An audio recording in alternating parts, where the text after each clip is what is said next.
সবাইকে শুভ বিকেল। আজকে আমি কিছু কথা শেয়ার করতে চাচ্ছি। সেটা হচ্ছে আমরা প্রত্যেকেই জীবনে একটা লক্ষ্য থাকে, আমরা পড়াশোনা করব, পড়াশোনা শেষ করে জব করব।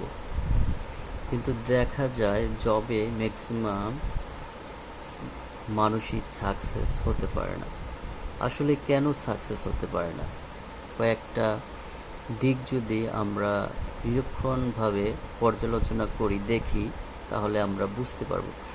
যখন আমরা পড়াশোনা করি প্রাথমিক থেকে এসএসসি ইন্টার, সেই ক্ষেত্রে আমাদের মূল ফোকাস, মূল লক্ষ্য থাকে ভালো রেজাল্ট।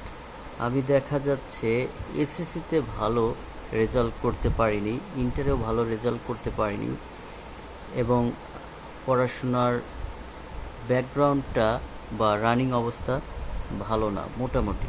তার মানে কি, আমাকে পড়াশোনা অবস্থায় আমাকে বিকল্প চিন্তা করতে হবে যে আমি পড়াশোনা যতটুকু অর্জন করেছি, জ্ঞান অর্জন করেছি, যতটুকু পড়াশোনা করেছি, এই পড়াশোনার মাধ্যমে আমি চাকরির বাজারে টিকে থাকতে পারবো না, আমি চাকরি করতে পারবো না। তাহলে আমাকে অন্য বিকল্প চিন্তা করতে হবে। সেটা হচ্ছে আমার কোনো হাতের কাজ শিখতে হবে, অথবা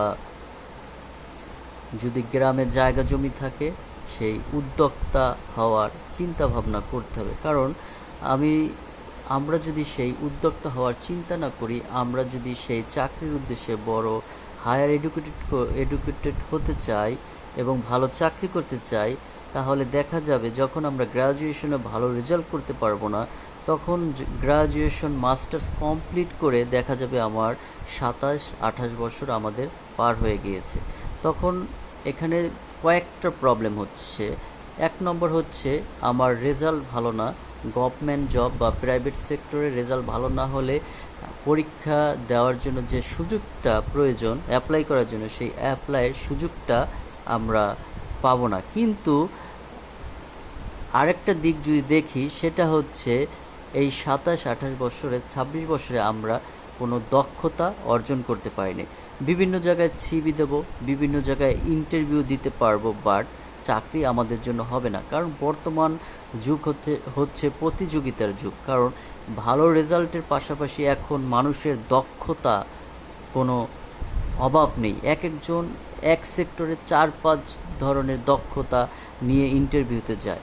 তাহলে এই ঘটনা বাস্তব প্রেক্ষাপটগুলোর মধ্য দিয়ে যেটা আমি বুঝতে পেরেছি, সেটা হচ্ছে আমাদের পড়াশোনার যে প্রথম স্টেপ, ধাপগুলো, এটা আমাদের বুঝতে হবে। আসলে আমার রেজাল্ট কতটুকু, আমার কোয়ালিফিকেশন কতটুকু, সেই অনুযায়ী কিন্তু আমরা চাকরির বাজারে চাকরি করতে পারবো এবং চাকরির বাজারে টিকে থাকতে পারবো। আদারওয়াইজ চাকরিতে টিকে থাকতে পারবো না। তাই আমাদের ইন্টারমিডিয়েট কমপ্লিট করার পরেই আমাদের সঠিক সিদ্ধান্ত নিতে হবে। এই সিদ্ধান্ত আমাদের দেশে ম্যাক্সিমাম স্টুডেন্টরা ভুল করে। এই ভুল সিদ্ধান্ত হওয়ার কারণে, সঠিক সিদ্ধান্ত না নেওয়ার কারণে আজকে বাংলাদেশে হাজার হাজার ব্রাদার সিস্টার বেকার, শিক্ষিত বাট বেকার। কিন্তু যদি দেখা যায় চাকরি পায় না, কেউ প্রশ্ন করে কেন চাকরি পায় না, কিন্তু মূল ফোকাসটা আসলে কেউ দেখে না। আসলে তার এডুকেশন রেজাল্টটা তেমন একটা ভালো না,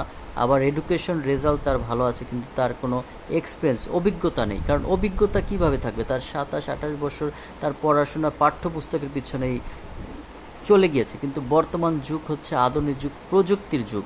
এই যুগে তাল মিলিয়ে চলতে না পারলে চাকরির বাজারে কেউ টিকে থাকতে পারবে না। আশা করি এই কথাগুলির মধ্যে দিয়ে অনেকেই উৎসাহিত হবেন এবং সবাই ভালো থাকবেন এবং কথাগুলো গুরুত্বের সহিত দেখবেন। সবাইকে আসসালামু আলাইকুম।